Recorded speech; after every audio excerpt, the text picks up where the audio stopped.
Welcome to SK cooking. இன்றைக்கி நம்ம என்ன செய்ய போகிறோம் பார்த்தீங்கன்னா, உருண்டை குழம்பு எப்படி வைக்கலான்றதை பார்க்கலாம் வாங்க. அதுக்கு நான் 200 கிராம் அளவு கடலைப்பருப்பு ஊற வச்சுருக்கேன். ஒரு 4 மணி நேரம் போல் ஊற வச்சுருக்கேன். 3 காஞ்ச மிளகாய், ஒரு 5 பூண்டு பல், 1 டேபிள் ஸ்பூன் சோம்பு, ஒரு 1/4 டேபிள் ஸ்பூன் சீரகம், ஒரு 5-6 மிளகு, தேவையான அளவு சால்ட்டு, இதை ஆட் பண்ணி அரைச்சி எடுத்து வச்சுக்கோங்க. இப்போ நான் பெரிய வெங்காயம் ஒரு 4 போல் கட் பண்ணி வச்சுருக்கேன். அதில் ஒரு 2 கைப்பிடி அளவு இதில் ஆட் பண்ணிக்கோங்க. கொஞ்சம் கருவேப்பிலையும் கொஞ்சம் கொத்தமல்லியும் இதில் ஆட் பண்ணிக்கோங்க.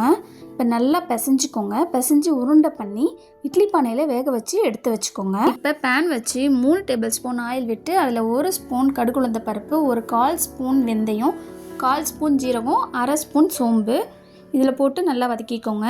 ஒரு கொத்து கருவேப்பிலையும் இதுலேயே ஆட் பண்ணிக்கோங்க. ஒரு கொத்து கருவேப்பிலை இதில் ஆட் பண்ணிக்கலாம். கட் பண்ணியிருக்க வெங்காயத்தை இதில் ஆட் பண்ணிக்கோங்க. நல்லா வதக்கிக்கோங்க. 1 ஸ்பூன் அளவு இஞ்சி பூண்டு பேஸ்ட்டு இதில் போட்டு நல்லா வதக்கிக்கோங்க. ஒரு 5 தக்காளி பழம் நான் அரைச்சி வச்சுருக்கேங்க, அதுலேயே இதில் சேர்த்துருக்கேன். நல்லா வதக்கிக்கோங்க. இப்போ நல்லா வதங்கிருச்சு. இதில் ஒரு 1/4 டேபிள் ஸ்பூன் மஞ்சத்தூளும், ஒரு 1/4 டேபிள் ஸ்பூன் பெருங்காயத்தூளும், வீட்டில் அரைச்சி வச்சுருக்க மிளகாத்தூள் ஒரு 1.5 டேபிள் ஸ்பூன் நான் ஆட் பண்ணியிருக்கேன். இதில் எனக்கு காரம் இருக்காதுங்க, அதனால் நான் 1.5 டேபிள் ஸ்பூன் ஆட் பண்ணியிருக்கேன். இன்றைக்கான விடுகதை உங்களுக்கு என்னன்னு பார்த்தீங்கன்னா, மரத்தின் மேலே தொங்குவது மலைப்பாம்பல்ல, அது என்ன? இதற்கான விடுகதைக்கான பதில் தெரிஞ்சுன்னா கீழே கமெண்ட் பண்ணுங்கள். இப்போ பார்த்தீங்கன்னா, இதுக்கு தேவையான அளவு தண்ணி ஊற்றி சால்ட்டும் ஆட் பண்ணிக்கோங்க.